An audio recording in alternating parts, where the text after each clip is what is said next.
Right, hello everybody. So today I would like to talk about a book called Sun and Steel by Yukio Mishima. It's not even really a book, to be honest with you. It's an essay, and you can buy it online. You can get it from Amazon. It's not hard to find. Very popular book. A lot of videos about it online on YouTube. Big influence on the dissident right, or a big influence on, perhaps not the dissident right, but definitely on the kind of philosophical thinking of raw egg nationalist and Bronze Age pervert, and this whole kind of sub cult of bodybuilding right-wing nationalists that has appeared over the last few years on the internet. This would be a key text for them because of course Yukio Mishima was a nationalist, a very strong nationalist. He was, if you don't know the story, he's Japanese, a famous and celebrated author, and then he kind of went crazy. Kind of got into bodybuilding and became very strong, started his own little kind of set, his own little squad, organized his own little group of people together, and tried to organize a military coup. Not exactly to overthrow the emperor. He worshipped the emperor, he surrendered to the emperor, he wanted to serve the emperor, and he wanted to serve Japan. But he went to a military base, barricaded himself into an office, came out onto the balcony, gave a speech to the officers that were there, imploring them, I imagine, to rise up and to save Japan, and they laughed at him, and so he committed suicide, and that was the end of Yukio Mishima. So really kind of very intense. What an intense personality, what an interesting and fascinating personality.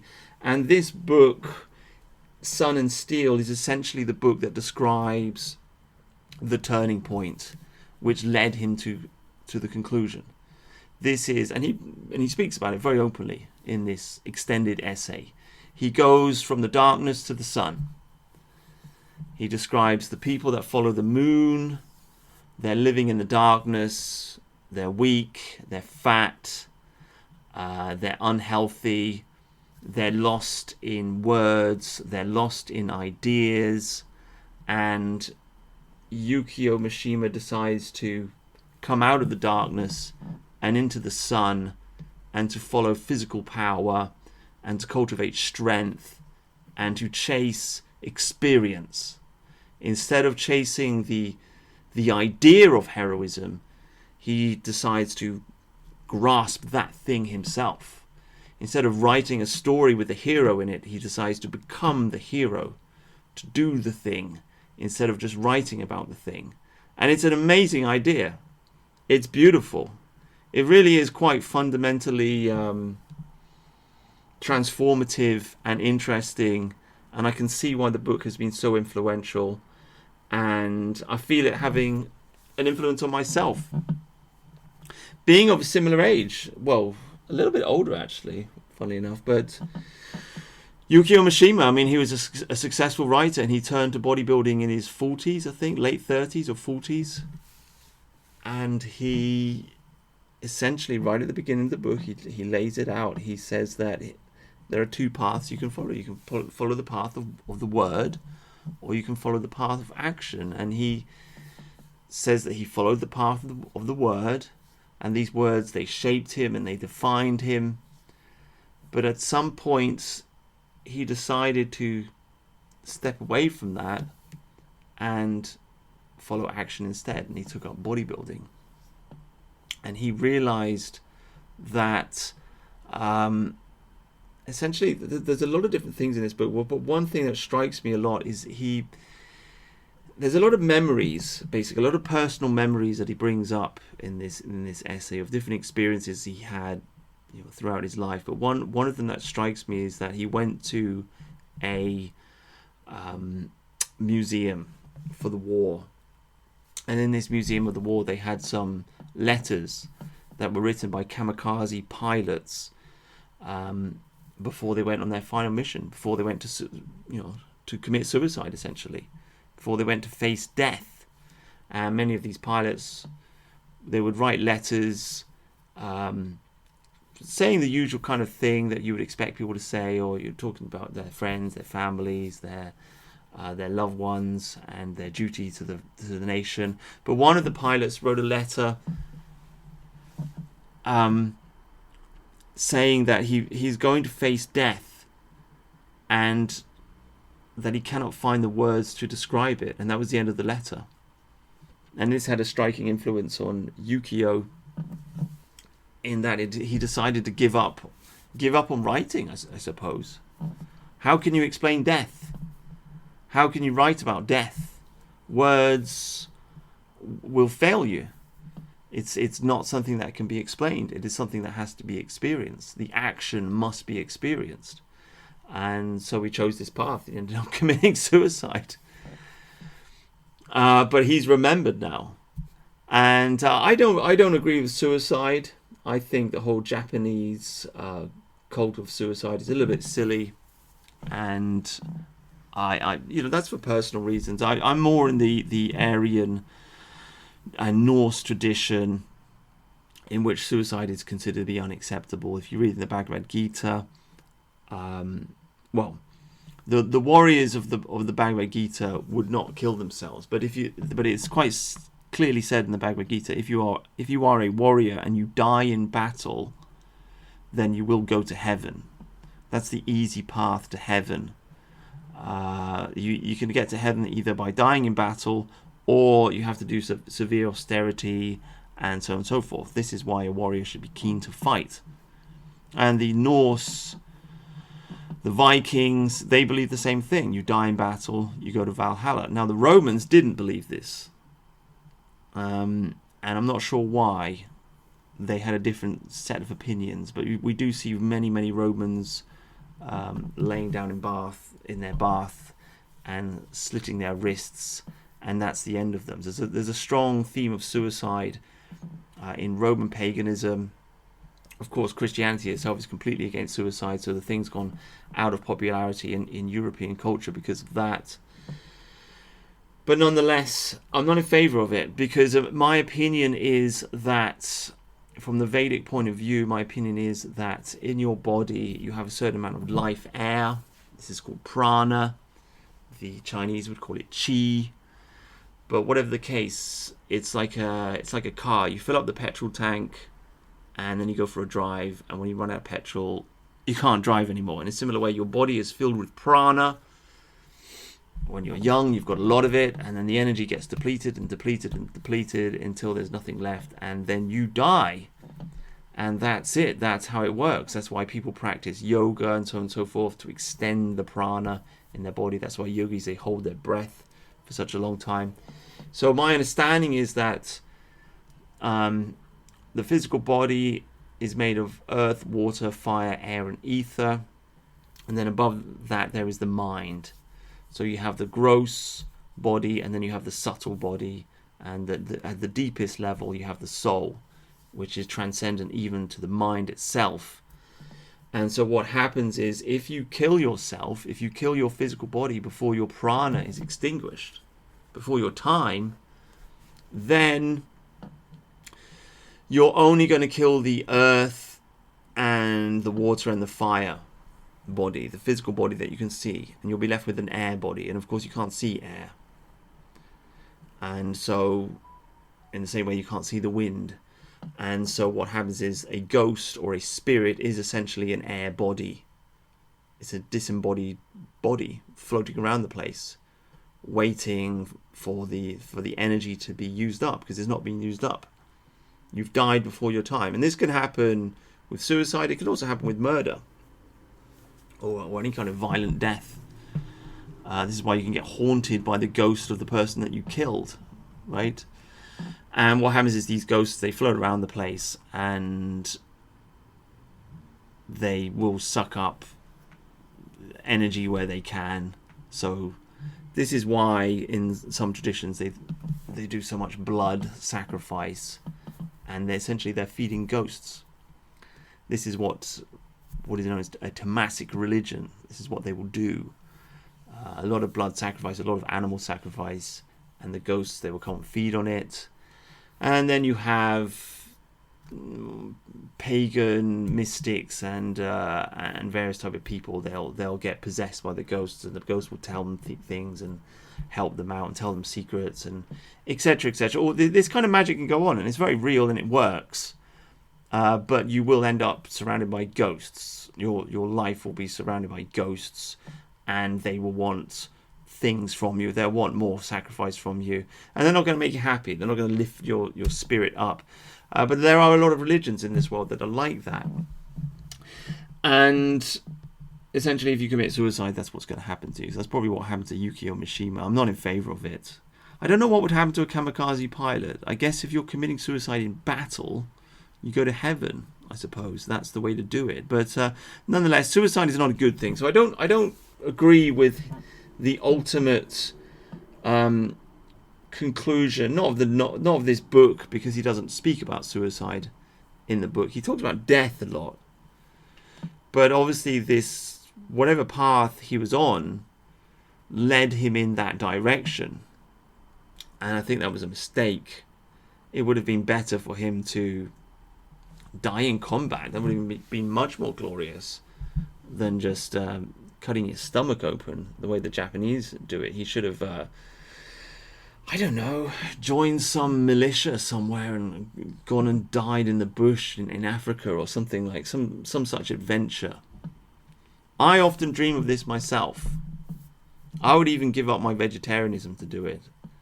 I'm watching Lord Miles talk about invading Haiti, and one reason I never joined the army is because I'm vegetarian, and it's like, well, if you're gonna join the army, you can't really be vegetarian. You're just gonna eat whatever you're given. You know, you can't pick and choose. You certainly, because you'll just starve, or you just be the awkward person, and nobody wants to be the awkward person, right? So, but I sometimes I do think, you know what?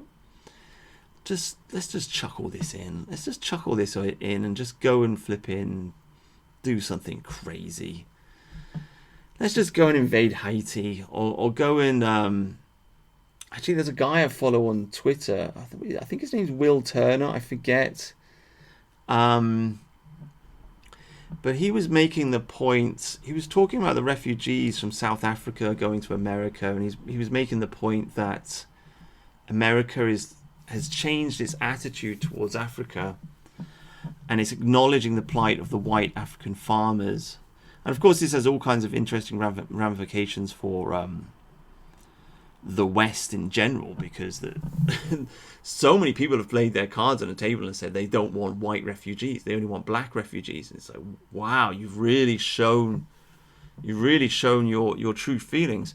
So that's interesting. But another interesting point that this character on Twitter pointed out is that this may open up a lot of African adventureering, because a lot of that stuff was kind of suppressed. America is essentially the force that destroyed Rhodesia, destroyed what is now called Zimbabwe.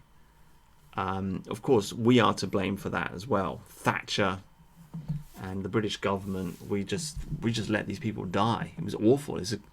No wonder what is happening to us is happening to us, because we let our colonists just get killed because we didn't want to be called racist, and we just looked in the other way and pretended it's not happening. And we knew it was happening because we'd seen what happened in the Congo to the French. So it's very shameful of us. So no wonder we are being currently punished for this disgraceful behavior. But nonetheless, a lot of it happened because of America. America wanted to push its Wilsonian idealism and democracy on the world at all costs, and so on and so forth. And so the America has been very anti-racist for a long time. Anyway, the point being, Will Turner was just making the point that, well, now the game's kind of changing. Maybe the white man really is back. Maybe we can actually just forget about making videos on the internet, right?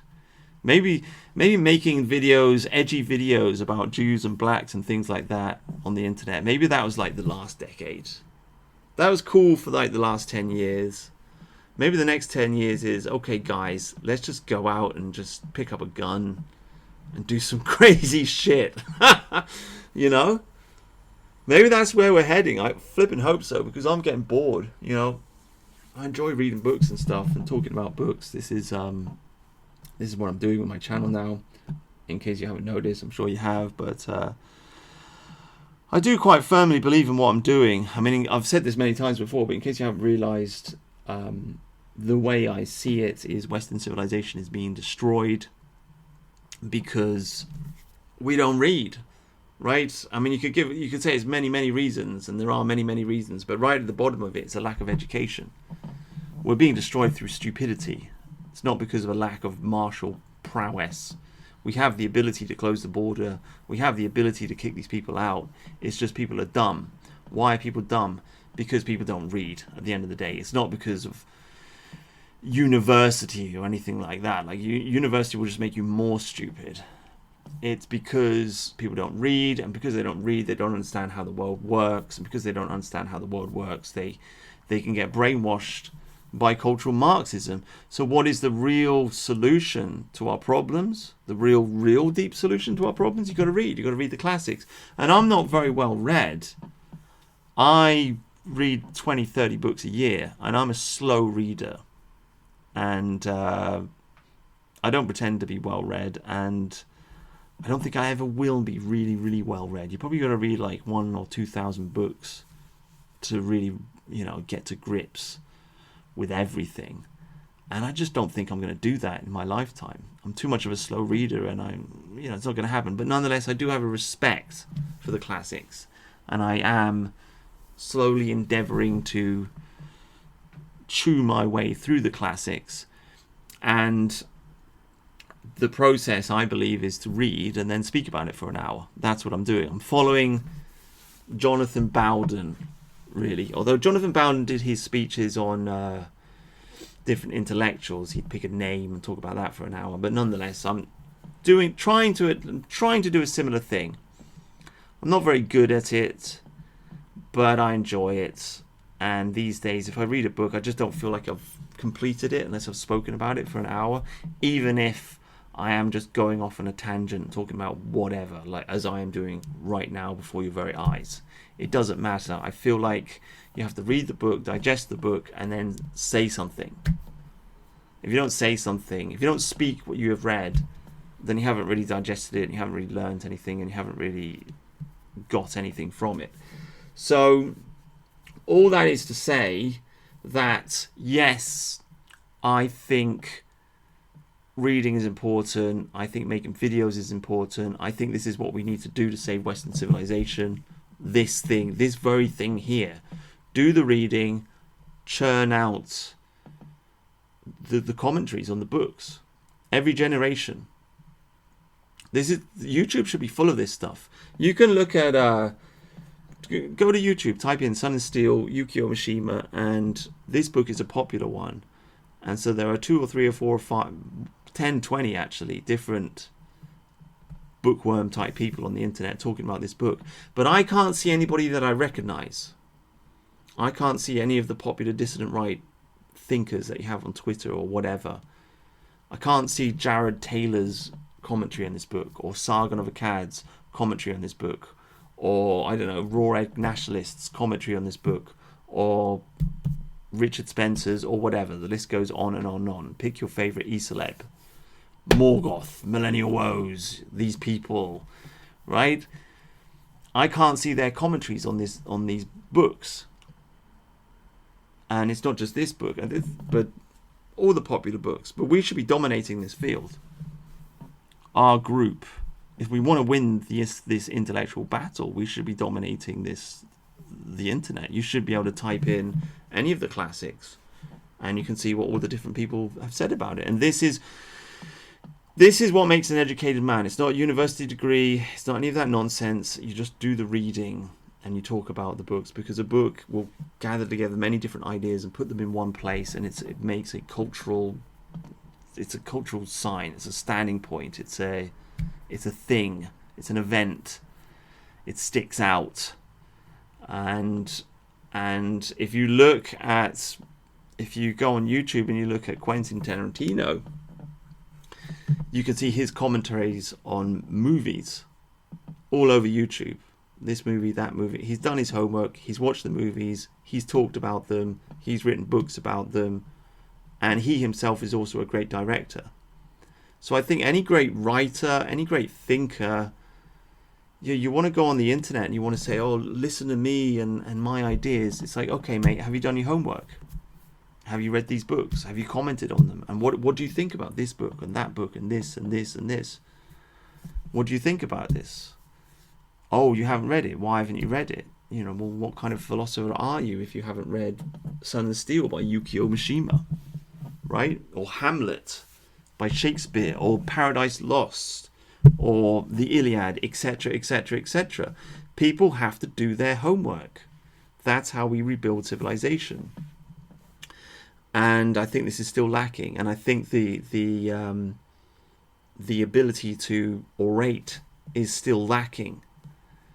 In that, in the past, since the Reformation, really, because before the Reformation, I mean, the Catholics can correct me if I'm wrong, but it seems to me that the sermon was very much lacking.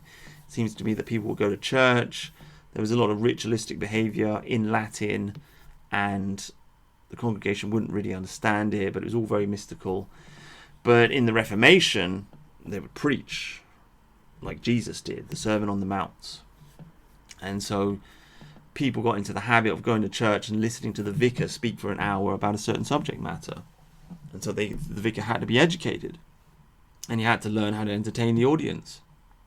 And so the great speech came back. Both the ability of the audience to listen and the ability of the speaker to speak for an hour. This returned. And when this returned, our civilization thrived again. And we've lost this. We've lost this. This must return.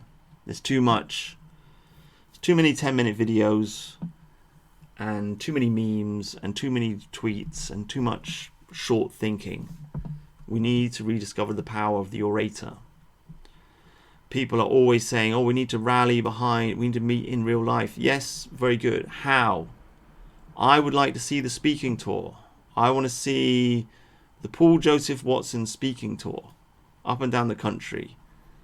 Right? And you sit and you listen, you pay money, you sit and you listen to him for an hour speaking about this, that and the other. I would do that. But that sort of thing just simply does not exist. But it did when we were great and we were powerful. You did have speaking tours. An example of this would be, just off the top of my head, I think I've spoken about this before, but the famous black and white movie, The Third Man. I think it's The Third Man. A guy goes to Switzerland and gets involved in some this and that and the other. But he's a hack. But he's a writer, and they think he's a great writer, and they ask him to speak at their society. So this kind of thing was very common back in the day. People would go and listen to people speak. And obviously it's something that the elites do. David Cameron apparently gets paid, or he used to, I don't know if he still does, but he used to get paid like £100,000 to speak at a dinner of elites.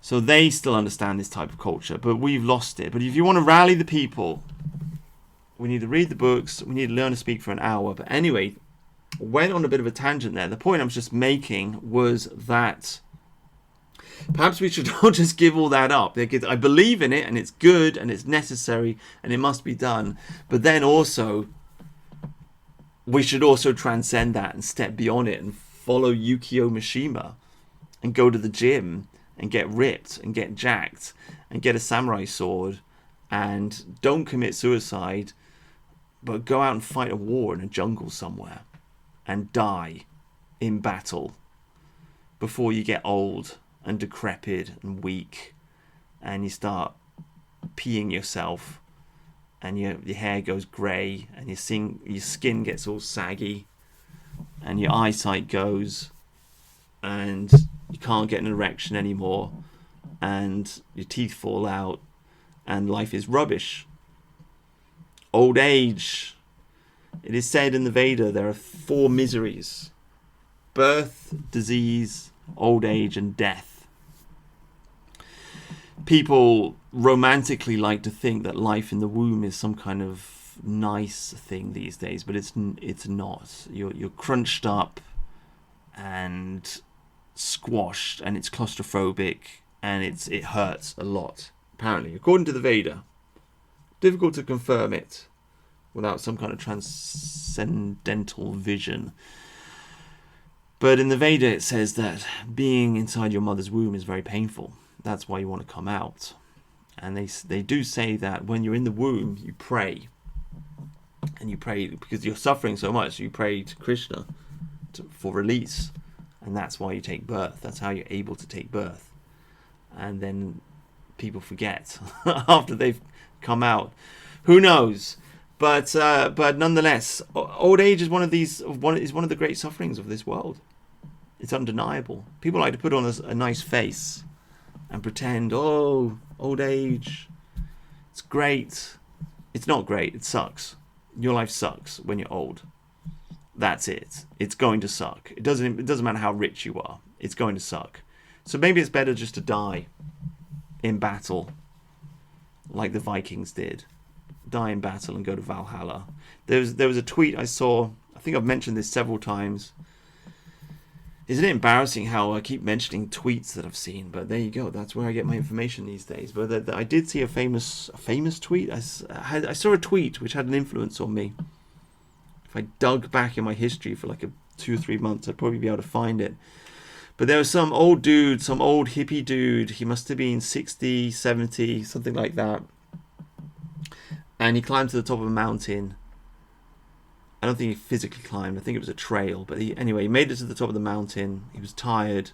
He sat down, looked at the sunset, and he died. Now that's the way to go. Right? That's the way to go. Not in your bed. So anyhow, I'm dreaming of this now. Maybe we've had enough podcasts. We've had enough videos. We've done enough reading. We've done enough talking about things. Maybe it's time to go on an adventure. I don't know. It seems that Yukio Mishima came to this conclusion. Enough of writing. Enough of words. Words can only take you so far, but they will chain you. You have to leave the words and you have to come to the sun and the steel. The sun meaning get out in the day. Leave your house. Go into the outside. Go into the forest. Breathe the air. Fill your lungs with the beauty of this world. There is a section in this essay in which he speaks about the Shinto.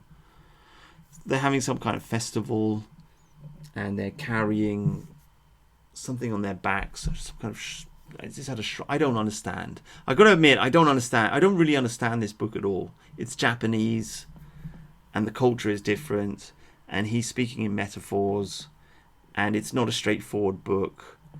As I said before, I've just finished reading Thomas Paine's Common Sense, which was a book which was very influential in the American Revolution.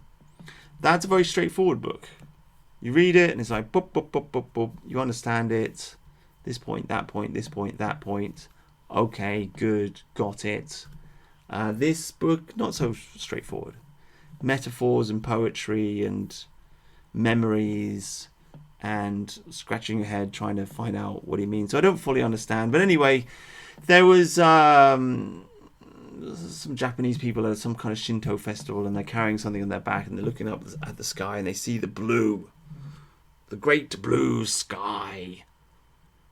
And they're in rapture because they're carrying this heavy thing and it's difficult, and they can see the expanse of infinity before them. And this had an influence on him. And I think he's right. We have to come out into the sun. We have to follow the sun and the steel. The sun, of course, is also... It's on the Japanese flag. The emperor is, of course, a descendant of the sun god. And so perhaps there is a nationalistic element to what he's saying. It's not just go out in the sun and get a suntan. It's go out and follow your king, follow your nation. Both of these things are there. If your nation is hiding, inside, then your nation will die, shrivel up and die. If your nation is outside, your nation will thrive. This is certainly true in English culture. People don't go out anymore. People stay inside in the darkness, looking at their screens, looking at their phones, absorbed on the internet, and not connecting with other human beings, and not going to parties, not doing sports. When's the last time you've seen a group of lads kicking a football around? You just don't see it very often. You don't see kids playing in the streets very often. People don't go to the pub anymore. People don't socialize. It's very Robert Putnam, Bowling Alone. I haven't read that book yet, but it's on the list. People don't socialize. They're inside in the darkness. Is this what Yukio Mishima meant? No, I don't think it was, but I think it is a lesson we could learn from it. And I think if he saw the state of the Japanese youth today, especially with they have a special word, don't they, for the shut-in? I forget what it is. But an entire generation of young men just they stay inside and they play video games. They don't have a job. They don't have a girlfriend. They don't really have any friends. They listen to Radiohead and they play video games, and that is what they do. And they pass their life in that manner, and they are sterile, and they do not have children, and the birth rates are collapsing. What would Yukio Mishima think of that? Well, I doubt he would be very impressed, would he? He would say, go out into the sun. Leave your video games behind. Go out. Brown your skin. Burn your skin in the sun. Pick up the steel. Turn your body into a fortress. And then... well, then you'll get a girlfriend, I guess. Or you can die in battle, even better. But there's certainly a truth. Like we should not spend too much time indoors, in our heads, in our thoughts. And there are some things in nature which just cannot be described in words, and they need to be experienced. So it's a very interesting book. It's a great book. I thoroughly enjoyed it. I am also at a period in my life where I do feel I am going through a certain transformation. I'm not entirely sure how or why this has happened, because I've tried many times to give up my vices and so on and so forth, and I've failed miserably. But this time, for whatever reason, by some miracle, I seem to have achieved it. And I have to admit to you, I'm not entirely sure how I've done it. And I do keep a diary. I recommend, if you're interested in digging yourself out of your hole, I think a diary is a good place to start. Just open up a Word document on your computer and just write in it every day about what you're trying to do and what you achieved and what you didn't achieve, and etc. etc. I do keep a diary, and I've gone back over my diary, and I still don't really fully understand how I've managed to dig myself out of my hole. I think giving up the wanking was probably a foundational step. That's the thing that really springs to mind the most. That and fully committing to exercise every day. So I had some kind of realization just that I'm just really not sure how this has all come about, but I've managed to give up the wanking, I've given up the coffee, I've given up the sugar, and I've given up the alcohol, and I'm running every day, and I feel 10 times better. And this is something which I've tried to do for a long time and failed, and now here I am, and it seems easy and it seems normal, and I've got much more energy and much more focus, much more clarity, and it's better. Everything is better. And losing weight, getting into shape, getting stronger, I'm not lifting yet. I do want to lift. I want to lift, and I was talking about this the other day, because I did a little bit of lifting, and it's a different type of feeling that it gives you. Running gives you a great feeling, and yoga and stretching gives you a great feeling, but it's a different sensation to the sensation of physically picking up something heavy and kind of like pumping your muscles and building up strength.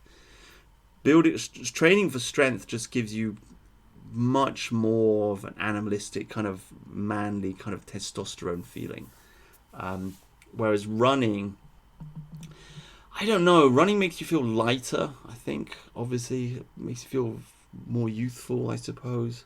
I don't know, these different forms of exercise do give you different feelings, but I do want to do some lifting at some point, but currently I'm just running and stretching because I really enjoy the running, and I'm doing it every day, and I wake up and I just want to run.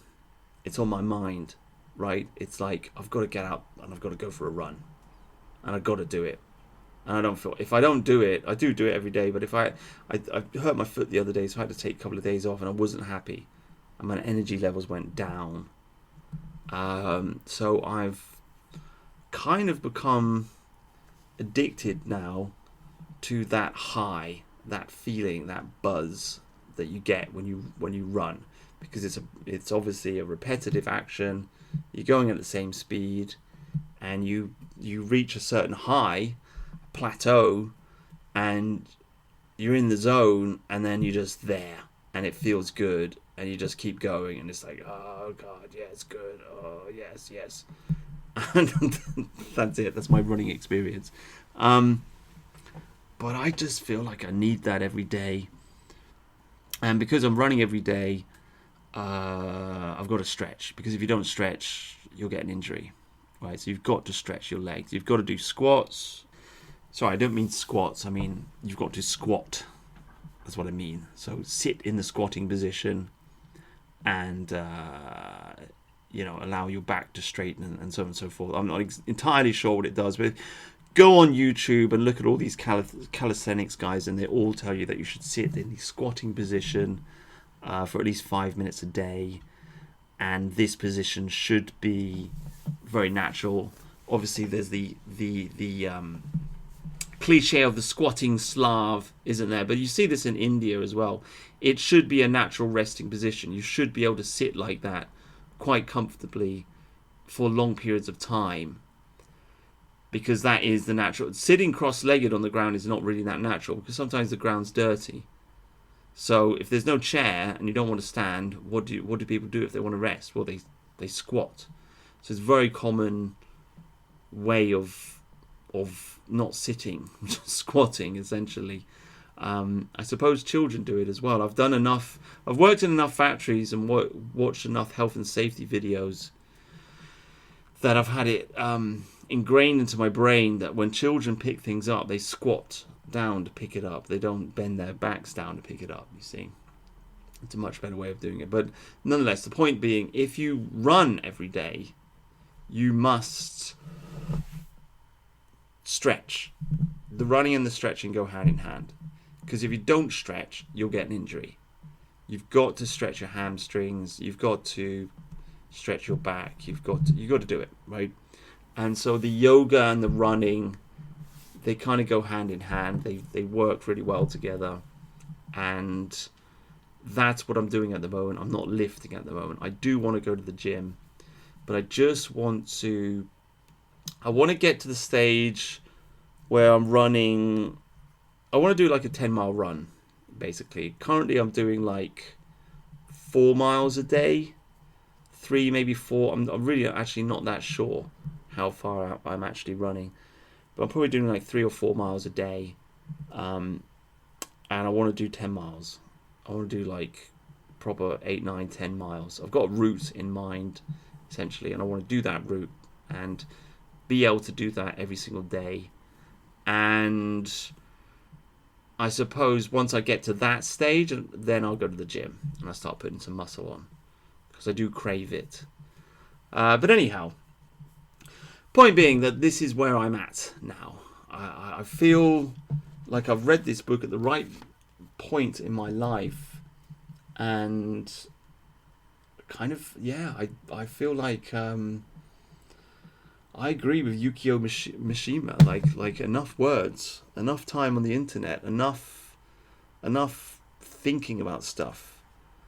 Better to do something. Better to, especially with running, because running you get out of the house. If you're doing your own little like calisthenic physical workout in your own home, you're not leaving your front door, right? You're still inside. And there's something psychological about putting on your shoes. And I actually run in my Crocs, funnily enough. I don't run in running shoes. And I fully recommend anybody, if you do want to take up running, run in your Crocs. They are the best running shoes. Forget about Nike and Adidas and all of these. That's all just nonsense. Crocs allow your toes room to breathe. They're cheap, or at least if it's knockoff Crocs like mine, so they're not actually Crocs, they're some other cheap brand. You can buy them for £10, right? They don't wear out. You don't have to worry about, spending another 50 quid every 2-3 months to buy a new pair of running shoes. No, you just wear a cheap £10 pair of Crocs and you run in them every day, and they hardly even. I'm probably going to run in these all year, and I won't have to buy another pair. So, put your Crocs. Anyway, the point I'm making is psychologically, there's something about putting on your Crocs, putting on your shoes, leaving the house, and you're out there. You're in the world. Okay? You're out of the house. There's something about it. It's the sun and the steel. I don't know what it is. I think it's a teenage thing. It reminds me of being a teenager. Now, a whole generation of teenagers out there who never left the house, so maybe they feel different about it. But when I was a teenager, you'd leave the house. When I was a kid, you'd leave the house. You wouldn't be at home. Why would you be at home? Being at home's boring. You'd want to go out and see your friends and go here and go there and go here and go there and round and round and round and round. And, when you're a kid, you're just running around getting into trouble. And when you get older, you're running around chasing girls, basically. But you're out. I mean, that used to be the cliche. He treats this house like it's a hotel. He's never here. He's always out with his friends. Right? That would be the typical complaint of a mother. And I think that is the youthful thing to do, isn't it? You just go out. You should be rampaging around your environment like a something or other, right? Going here, going there, doing this, doing that. I suppose if you act in a youthful way, then you will be youthful, won't you? If you act in an old way, then you will be old, right? There's something to that. So, got to leave the house, guys. There's something to the running, which is beautiful.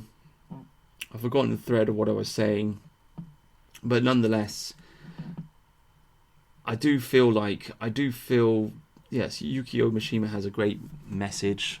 Give up the writing and the internet and all of this. Go out into the world, and this is what I've done this year.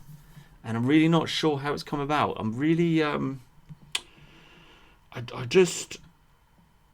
I think I made a firm commitment at some point, like a firm decision in my mind, that essentially if you want to be fit and healthy, you're going to have to train every single day for the rest of your life.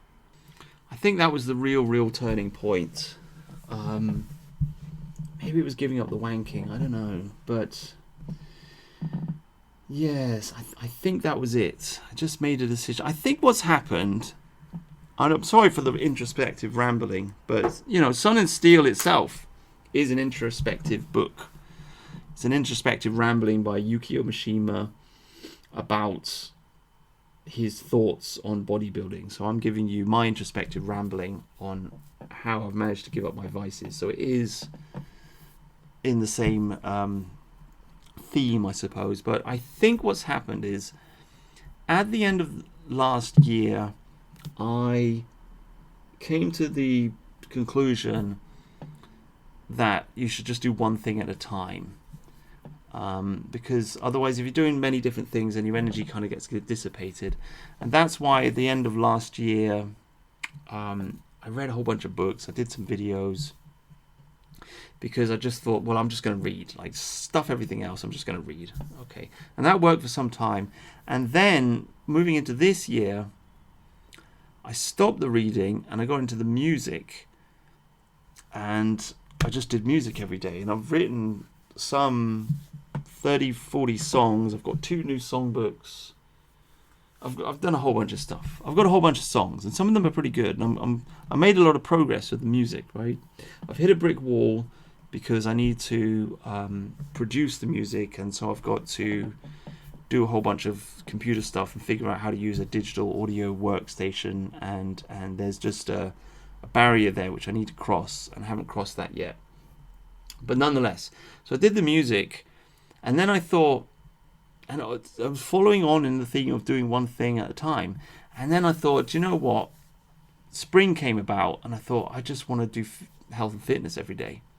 And so I started doing health and fitness every day, following on in the theme of just do one thing at a time. And then when I came to that conclusion, somewhere in my head, something clicked, and I figured that, you know what? Regardless of anything else you're doing, like any other project that you have in mind, whether it's music or reading or whatever, you just got to exercise every single day of your life. That's it. Those are the rules. Okay? There are just some things you have to do. You have to work, you have to clean up, you have to cook, you have to eat, you have to do domestic stuff, and you have to train. And you have to train every single day of your life for the rest of your life. And that's it. And there's just no avoiding it. And if you don't do it, you're just going to be a fat, lazy slob. And you will get old. And you will get decrepit. And everything will fall to pieces. And that's it. So, I guess once I got that fixed in my head, I just started training, I suppose. And then I managed to give up the wanking. Not really sure how I did it. I think I just got fed up with it, to be honest with you. Somehow or other, there's like... I'd never really been into porn. I'd never really, like... I always found that to be... Like, I never really liked... I know we're getting into a bit of a dad conversation here, but, I mean... I don't know. Like, last time I did a live stream with George, he told me that he keeps having, like, guys asking him about porn and masturbation and how to give it up. So it's a bit of a disgusting subject matter, but nonetheless, apparently a lot of people are interested in it. So, what can I say? Yeah, watching other guys have sex with girls is pretty disgusting. You don't want to do that. That's gross. If you really have to look at naked girls, then just look at naked girls. Don't look at them with other men. But so I've never really into porn. For whatever reason, I didn't do any kind of nofap. I didn't do any kind of counting the days or anything like that. Because when you're doing that kind of thing, it's just like you're affirming in your mind that you have an urge, I suppose. You haven't just given it up, right? You're saying to yourself, "Oh, I'm holding on for another few days or whatever." Like, if you want to give up, just stop. Like, if you want to stop, just stop. Stop doing it. Somehow or other, I stopped, and I don't really know how. So there you go. I managed to cross that barrier threshold of. And by that, I don't want people to get the wrong impression. It's not like I've ever been like thoroughly addicted to this thing, like a lot of guys are. You see their problem. It's not like that. It's just a casual thing, isn't it? I mean, that's just something that guys do, I suppose. But it does deplete your energy, and it is a bit disgusting, and it is a bit sad, isn't it, really? Just playing with yourself. It's like, God, it's a bit childish, isn't it? So for whatever reason, I managed to give it up. And then having given that up, I decided to give up the coffee and the sugar. Because sugar's obviously a drain. And coffee as well. Coffee stimulates your adrenal glands. And so it gives you a hit. And if you're into coffee and sugar, if you're a coffee addict like I was, drinking 3-4 cups of strong coffee a day, then you're always boom, boom, boom, boom, boom, looking for your hit, right? And if you have sugar with your coffee, then you get a sugar hit. And then you're always half a step away from having an energy drink, which is really bad for you. Excuse me. And you're always half a step away, like if you had a bad day and you're pissed off, maybe you just get a chocolate bar. Or you're driving somewhere and you stop in somewhere to get some petrol, and there's all the sugar there, and you just grab a chocolate bar because you're just like, whatever, I'm driving, so I'm allowed to have a chocolate bar or whatever. And you're always like the temptation's just there. It's just there all the time. And you've always got to be saying no, no, no, and trying to find some kind of moderation. Where it's easier just to give it up. Just don't do it anymore. And what happened with me is I gave up the coffee and the sugar at the same time. And I basically slept for like 4 days. Not entirely for 4 days, but I was sleeping like 12 hours a day for 4 days straight. I was totally depressed. Totally just wiped out. Like no energy or enthusiasm for life. I don't even think I did any running or anything. I was just like, ugh. For 4 days, and then I bounced back, and then it was fine. Energy levels returned, everything returned, feel good, feel happy, it's all good, bang in. So that was the coffee and the sugar. And the last one, which I've just given up this week, is the alcohol. And the alcohol is a really hard one. It's a really hard one because it's a social drug. And so if you're giving up alcohol, you're basically just saying that you don't want to go to the pub anymore. And you're basically like shooting your social life in the back of the head, right? You're suiciding your social life. But for me, the thing is that, again, I just can't seem to learn moderation. If I have one beer, like I always tried to say to myself, oh, just drink at the weekend. Just go to the pub at the weekend. Right, but it just never worked out like that. It always just like if I go to the pub, I have a few beers, and then the next day I want some beer, and then I'll go to Tesco's and I'll get some beer, and I'll sit at home and drink it alone. And then I'll just do that, and then before you know it, I'm just drinking every night. And then I chuck it in, and I get back on it, and on it, off it, on it, off it, and it's rubbish. It's rubbish, and it makes you fat, and it makes you feel bad. It depletes your energy levels. It makes you stupid. I've probably knocked 10 points off my IQ over the last 10 years of drinking, I think. I think it's really thoroughly muddled my mind. This is why you go to the pub. You see some old geezer who's sitting in the pub and he's like, yeah, he's fucking been drinking. He's been drinking. He's drunk himself into an... he's addled his brain. It destroys brain cells. Alcohol destroys brain cells. Everybody knows this. If you drink a lot of it, you're going to end up being stupid. Okay, that's it. That's the deal. What's the point in reading all these books and trying to learn things if you're destroying your brain at the same time? But it's hard to give up because there's a social element there. And you're sacrificing the social element. And even more than that, there's a nationalistic element, because as I've said many times before, like, the pub is the backbone of England. England was a better place when people were drinking the pubs. But it's just not like that anymore. And my experience of going to the pub is like, you go there, you have a few beers, you talk to somebody, the conversation is usually boring. It's just not interesting. I don't know, sorry, maybe I'm just an asshole, but I'm just fed up of talking to boring people in the pub, and I disagree with their opinions, and I've got to hide my true opinions, or at least temper them all the time when interacting with anybody in any kind of social situation, because my opinion is kick all the foreigners out, and you've got to hide it. And I don't know, it's just frustrating. Maybe that's all changing now. Like, the whole narrative is changing since Keir Starmer's given his Rivers of Blood speech. So I just saw somebody on Twitter saying, what do they call it? It's nation of strangers summer.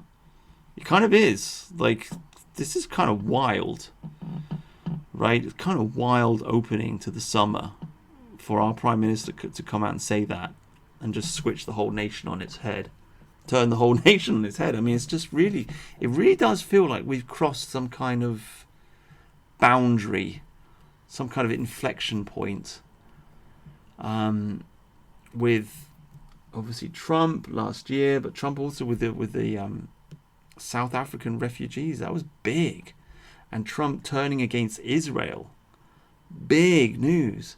Keir Starmer coming out and talking about an island of strangers. Like, this is like, what is going on? Like massive narrative shift.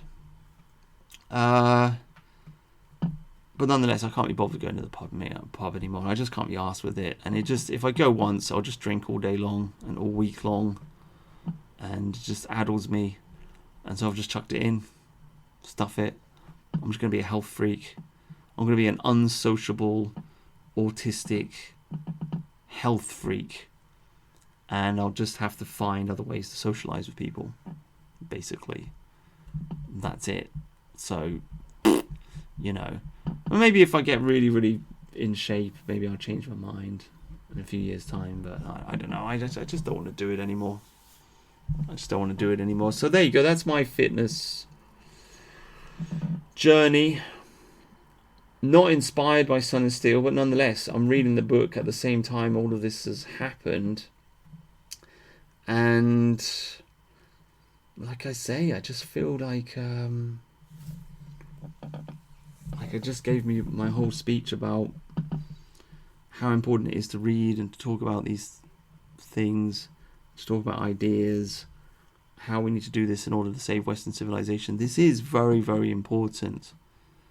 People need to educate themselves, and we do live in an age of a total lack of education, but nonetheless, I mean, what a path to follow. What a path to follow. Train your mind first, and then turn away from the words to the sun and the steel. Then train your body, and then you end up trying to overthrow your government. You end up trying to overthrow your government. This is what happens. This is what happens when philosophers go to the gym. This is the great danger. And I think it has to be the conclusion of philosophy. It's got to be the ultimate red pill. Because if you know anything, if you're on the internet, you're talking about all the subject matters that we talk about, then you know biology will affect the way that you think. Okay? You know this. Testosterone levels affect the way that you think. Okay? Men with low testosterone levels will vote for left-wing parties because they're more feminine, they've got more estrogen in their system, and they want everybody to cuddle each other and be nice and be happy and give each other a pat in the back. And, oh no, we don't want the government to be scary and masculine and dangerous. Oh no, can we all just be nice to each other and love each other? Right? This is how these people think, and then they vote for shit, and then your country turns to shit. And it's testosterone, a lot of it. We're living in an age of low testosterone. Like, I don't want to bang on about the women again. I just did that in the last video, but obviously you give women the vote, they get involved with politics, they feminize the men, because the aggressive men get pushed out to the side. So that's part of the process as well. It's a socialization thing. And I do think, actually, if your head is full of shit, it will lower your testosterone levels. I actually think if you have the correct philosophical outlook on life, then you can be quite high T, even if your physical body is not that high T. Because you have that clarity of thought. So I'm a believer in that. But nonetheless, for a multiplicity of reasons, partly because the leaders, the cultural leaders, the politicians, the journalists, the etc., the middle class, all the aggressive men have been pushed out of the elites and out of the middle classes by women, because women have entered into these positions of power and they've ejected the men. So that is one reason why the men have been feminized. But at the same time, it's the pill and it's turning the frogs gay, right? There's too much estrogen in the water supply. There's too much bad diet. Again, a knock-on effect of feminism. Partly it's giant corporations feeding us food that's rammed full of preservatives. Partly, of course, it's that. But then you have to ask the question, well, why do people eat that stuff in the first place? Well, they eat that stuff because they don't have a wife that's cooking for them. If you've got a stay-at-home wife and she's cooking you meals every night, then you're probably going to eat a good, healthy meal every night. If your wife has to go to work, then you're both going to come home, you're going to be tired, and you're just going to eat a pizza, and you're going to get fat, right? And your testosterone levels will go down even more. And now we've reached a stage where people are looking at the testosterone levels of young men, and they're like a 60-year-old man. They're wimpy dimpies, right? So then what do they vote for? They vote for rubbish. They vote for the Green Party. They vote for the Lib Dems. They vote for garbage, and then they cry about it. I mean, I don't know. Generation Z looks pretty good to me, I've got to be honest with you. But I'm not sure. Maybe it's just because I'm looking at the Gen Z that's on the internet and they look quite based. I don't know about all the other ones. So, point being, just to end this, Sun and Steel is the end conclusion of the red pill. If you get into this stuff, if you understand politics, then you understand that biology plays a great role in politics, and you will understand that high testosterone men will vote for a certain type of politics, and high testosterone men will create a certain kind of civilization, and low testosterone men will destroy it. And once you understand that, you have to come to the conclusion that in order to think clearly about what is going on in the world, you must train your body. You must. You must. Otherwise you're lying to yourself. Otherwise you're just a massive hypocrite. You know, complaining about degeneracy. Oh, the modern world is degenerate. But there you are with your dick in your hand, squeezing one out to Jewish pornography. What are you doing? You have to train your body. And so I think that we are all on the same path as Yukio Mishima. We must all turn to the path of the sun and the steel. Thank you for listening.